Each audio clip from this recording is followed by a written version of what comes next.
Kanthi madam, thank you for choosing bright madam. మీరు నన్ను ఇలా సపోర్ట్ చేస్తూ ఎంకరేజ్ చేస్తూ ఉండండి. ఇలాంటి సపోర్ట్, ఇలాంటి ఎంకరేజ్మెంట్ ఉంటే నాకు ఇంకా హార్డ్ వర్క్ చేయాలని అనిపిస్తూ ఉంటుంది. నిజంగా కాంతి మేడంకి ఏ ప్రోగ్రామ్ ఉన్నా, ఏ అకేషన్ ఉన్నా శారీ ప్రీప్లీటింగ్ సర్వీసెస్ కోసం నేను గుర్తు రావడం నాకు అసలు చాలా హ్యాపీగా అనిపిస్తుంది. మేడం అయితే రిపీటెడ్గా నాకు శారీస్ ఇస్తూనే ఉంటారు. నా రిపీటెడ్ క్లయింట్ అనమాట.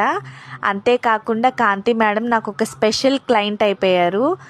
అసలు తను ఒక పోస్ట్లో ఉన్నారని, తను అలా ఉన్నారని, ఎప్పుడూ కూడా రిజర్వ్డ్గా ఉండడం అలాగే ఎప్పుడూ చేయలేదు. అసలు చాలా క్లోజ్గా మాట్లాడతారు, చాలా ఓపెన్గా మాట్లాడతారు. ఆ మాటల్లోనే చాలా ఎంకరేజింగ్గా అనిపిస్తుంది అనమాట. Thank you for choosing bright అండి. మీకు కూడా ఇలాంటి శారీ ప్రీప్లీటింగ్ సర్వీసెస్ కావాలి అనుకుంటే స్క్రీన్ మీద కనిపిస్తున్న నెంబర్కి కాల్ ఆర్ వాట్సాప్ చేయండి. ప్రీప్లీటింగ్ సర్వీసెసే కాదు, ఆఫ్లైన్ క్లాసెస్ కూడా కండక్ట్ చేస్తాం.